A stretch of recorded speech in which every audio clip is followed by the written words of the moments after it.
Cambalache no es solamente un programa de radio. Es la tarde-noche cultural de Cambalache, donde la palabra es arte y la música es ilusión. Cambalache, donde el tiempo no pasa.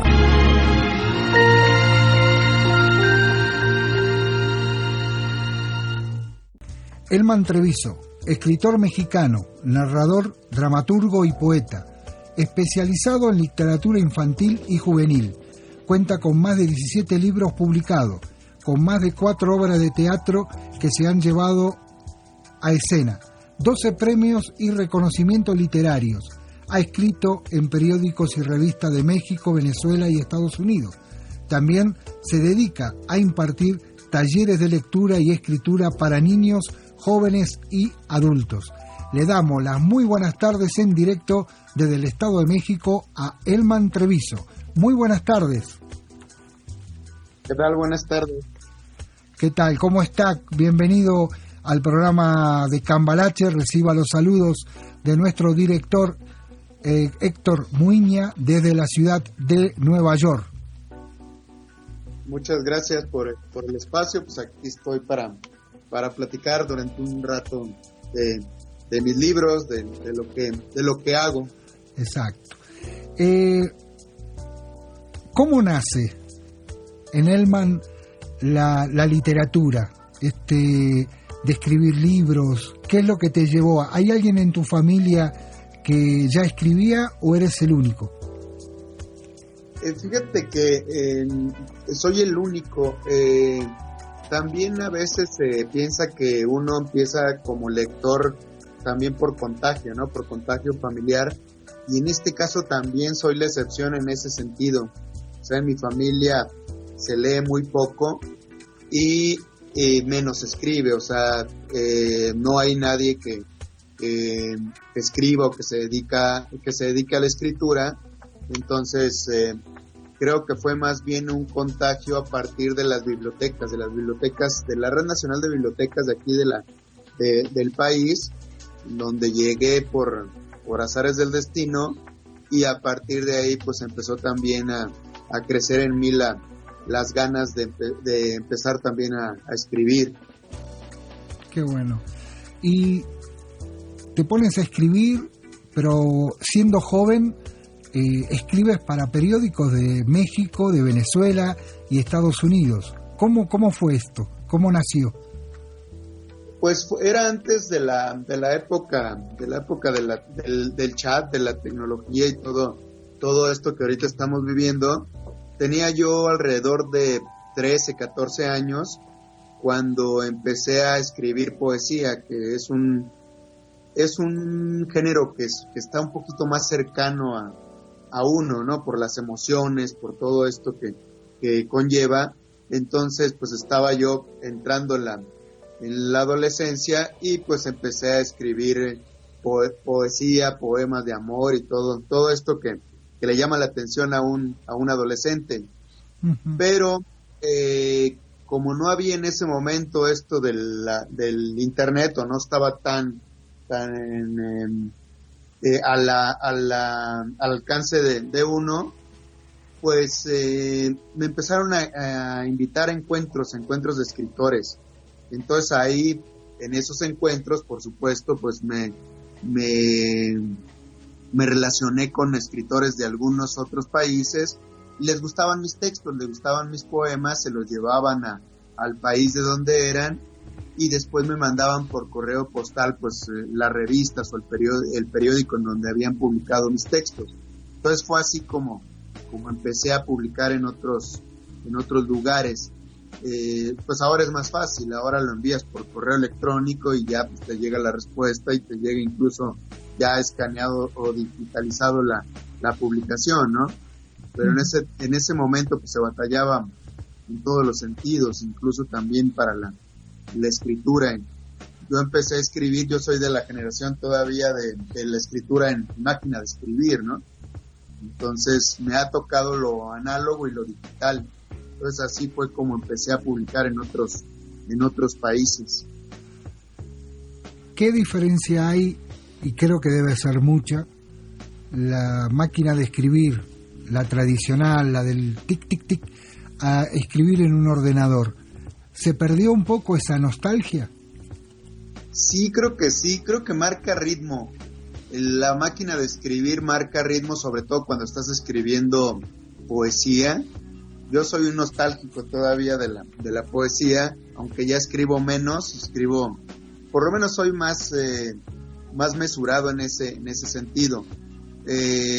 Y creo que me marcaba más el ritmo al momento de estar escribiendo cada verso, cada poema, y siempre estoy tentado a volver a escribir en una máquina de escribir, pero pues poesía, porque las novelas pues es así, es más complicado cortar de una parte para pegar en otro lado, empezar a mover todo el texto. Era más complicado cuando uno escribía en máquina de escribir, ¿no? Tenías que sacar las tijeras, empezar a pegar en una parte y despegar en otra. Entonces ahora pues es todo mucho más sencillo. Pero en cuestión de poesía creo que los poetas sí tendrían que regresar a esa nostalgia de la máquina de escribir. Ya, yo creo que estoy de acuerdo contigo. Yo no soy escritor, escribí artículos, cosas, pero sí tienes razón. Se nota ese glamour, ¿no? El estar en tu escritorio a media luz y estar escribiendo, el ruido del papel. Ahora ya el modernismo nos cambia, pero tú cambias en el sentido de te pones a escribir libros para jóvenes, para niños. ¿Qué te ha inspirado? ¿Qué te inspiró escribir a los niños y a los jóvenes que están un poco olvidados, ¿no?, de la literatura? Sí, precisamente por eso también me puse a escribir libros para niños, para jóvenes. Realmente tengo poco escribiendo para este público, tengo alrededor de 7, 8 años más o menos. Y lo primero que escribí para este público fue precisamente poesía para niños, porque pues era el género con el que más me identificaba, el género que más había escrito hasta ese momento.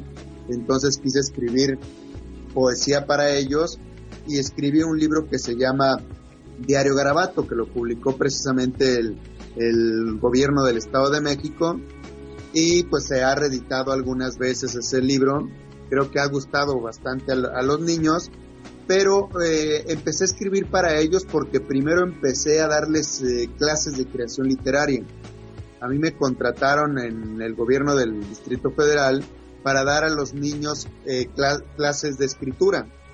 Entonces me di cuenta que yo era un neófito en ese sentido, ¿no? Uh-huh. O sea, realmente no sabía de literatura infantil y juvenil, o realmente no conocía a los escritores que estaban en ese momento pues publicando para ese público. Entonces empecé a leer más literatura infantil y juvenil, y después inevitablemente pues también me dieron ganas de escribir para ese público, pues ya después de conocer lo que se estaba publicando en México y en otras partes del mundo. Entonces llegué más bien por ese lado, de manera fortuita, primero enseñándoles a escribir a los niños, y después pues siendo parte de esta tradición de escritores de literatura infantil y juvenil en México. Y realmente pues también es nueva, toda esta tradición. Había muy pocos escritores de literatura infantil en México, y ahorita pues puedes encontrar más de 100 escritores que escriben para niños. Uh-huh. ¿Cómo compaginas la escritura con los hermosos dibujos que tienen tus libros? Es decir, ¿esto ayuda a que el niño se interese por la literatura, tus dibujos? ¿Tú creas los dibujos o tienes a alguien que crea estos dibujos? Yo siempre les digo a los niños que yo soy muy malo para dibujar. De hecho, alguien más complementa mi texto y a partir de los dibujos. De hecho, las mismas editoriales para las que he publicado se encargan de encontrar el mejor ilustrador para el estilo que yo manejo en mi escritura. Entonces, hasta ahorita he sido afortunado también en ese sentido de que han encontrado muy buenos ilustradores, y para mí también es una sorpresa esa interpretación que hacen los ilustradores de mis textos, ¿no? Uno se imagina a un personaje de determinada forma y los ilustradores pues lo imaginan de otra forma, pero no por eso es errada la forma como lo imaginan, ¿no? Entonces, es una conjunción, y por supuesto pues ayuda también a la comprensión del texto, y también para acercar o para enganchar al lector. En este momento en los últimos años hemos aprendido que también las imágenes se leen. Durante mucho tiempo parecían libros que hacían una especie de pleonasmo, ¿no?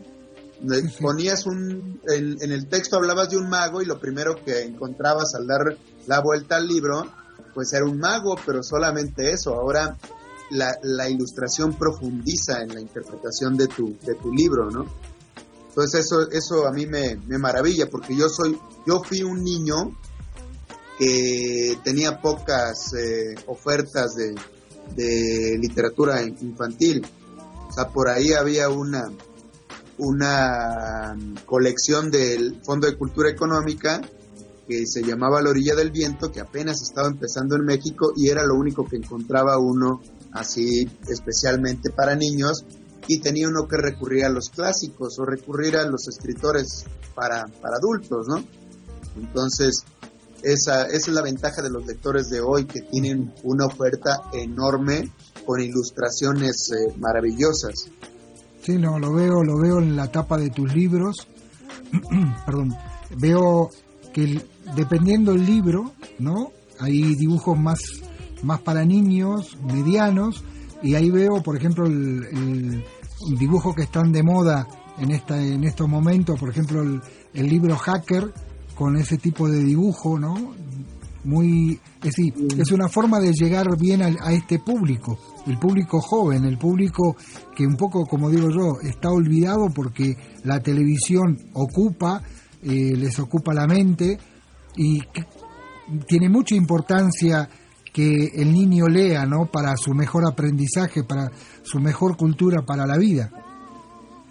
Sí, de hecho, específicamente ese de Hacker empieza con un cómic, que a los jóvenes les encantan los cómics, y a partir de ahí pues también es engancharlo o adentrarlo a la literatura, ¿no? Por medio de cosas que a ellos les gustan, pues van también adentrándose al mundo de los libros. Y entonces es una ventaja también que la editorial haya pensado en hacer esa conjunción del cómic con la historia, con mi novela, y con un ilustrador también que es muy reconocido aquí en México, Patricio Beteo. Entonces creo que cada editorial busca la forma de acaparar la atención de los lectores. Entonces, conforme va avanzando también en edad, también cambia pues muchísimo el estilo. Para los pequeños pues son más ilustraciones, un poquito más coloridas, y conforme va avanzando en edad pues son menos ilustraciones o ilustraciones en blanco y negro solamente. Entonces son muy buenas estrategias que creo que en México han funcionado, porque cada día se lee más, no solamente los niños, también los jóvenes. Claro. Tú escribes, le pones un título, Viajero de otro mundo, Galeón Puiro, El niño que corría con el viento, pero hay un libro que ha pegado mucho. Quiero que me cuentes qué te inspiró tocar el tema de un personaje tan importante y conocido en todo el mundo como Pancho Villa, y sacas un libro, Las muchas muertes de Pancho Villa. Cuéntanos un poco cómo nace este libro. Sí, fíjate que por ahí dicen que infancia es destino, ¿no? Y cuando yo era pequeño, viví durante muchísimo tiempo en Chihuahua. Y pues los que conocen la vida de Pancho Villa, pues saben que por ahí, bueno, incluso murió ahí en ese estado Pancho Villa, aunque era de Durango. Uh-huh. Y entonces los niños empezamos a conocer desde muy temprano la figura de Pancho Villa y la figura de algunos otros revolucionarios, pero a mí lo que me interesó de Pancho Villa es precisamente esta cuestión del villano y del héroe, ¿no? En una misma persona se conjuga el villano y el héroe, y aparte también me interesó que muchos niños querían irse con Pancho Villa, irse a lo que se le llamaba la bola, ¿no? Que era como las personas que andaban ahí también luchando junto con Pancho Villa, y entonces es lo primero que me llamó la atención, y poco a poco me fui adentrando también a su biografía, todas las peculiaridades, todos los mitos y todas las leyendas que se han hecho alrededor de la figura de Pancho Villa. Y ya cuando me convertí en escritor, pues quise escribir esta historia, pero no desde el desconocimiento, no solamente con la idea de que pues la idolatría a Pancho Villa o nada de eso, sino bien documentado. Empecé a investigar más sobre Pancho Villa, pero quería hacer un Pancho Villa para niños, un Pancho Villa que fuera también para jóvenes, porque me di cuenta que había esa falta de una novela que acercara esa figura a los niños y a los jóvenes. Había por ahí, o hay unas novelas sobre Emiliano Zapata, 2 o 3 novelas sobre Emiliano Zapata que son dedicadas a los niños, a los adolescentes, pero no había de Pancho Villa, curiosamente. Exacto. Entonces me puse a investigar, y a partir de ahí pues ya fui creando una novela en la que metiera los datos históricos sobre Pancho Villa, sobre la vida de Pancho Villa, pero que también le diera a los niños una historia en los que ellos entraran en complicidad, ¿no? En este caso pues meto a un niño llamado Doroteo, igual que Pancho Villa, y a partir de ahí pues el niño se empieza a identificar y empieza también a conocer la vida de Pancho Villa. Surgió a partir de eso, a partir de una necesidad de contar también algo que a mí me apasiona. La revolución es mi época favorita, época histórica favorita de México. Creo que tiene esos claroscuros que a mí me gusta poner en mis historias, en mis libros, y pues Pancho Villa era la figura ideal. Dentro de tu estilo del escribir este tipo de narración, ¿nunca te ha venido en mente de plasmarlo en imagen, en el sentido llevarlo a la pantalla o llevarlo a un videocuento? Eso sería genial, pero pues creo que le correspondería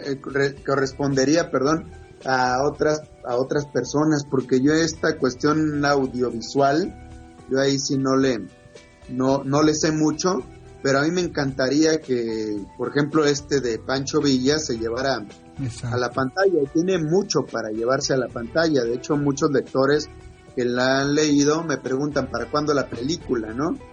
Porque creo que mis textos son muy visuales, y aparte pues con arcos de tensión o con conflictos que pueden funcionar muy bien en el cine, y creo que ese precisamente de Pancho Villa funcionaría muy bien, y pues sí me gustaría verlo adaptada al cine. Sería muy bonito, porque en estos momentos esta semana se acaba de estrenar la película Coco en España. Aquí fue estrenada hace también el mes pasado. Una película, yo hablo como extranjero, me sorprendió.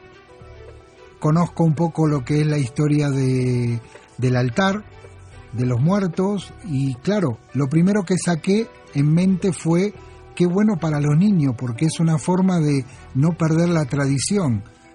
Y ahora viendo tu biografía, tu historia, y vi lo de Pancho, dije que sería increíble poder realizar una película de este tipo para la pantalla, sí. Así habíamos escuchado a Elman Treviso, escritor mexicano, narrador, dramaturgo y poeta especializado en la literatura infantil y juvenil. Agradecemos mucho su participación en nuestro programa, en este magazine sociocultural de Cambalache.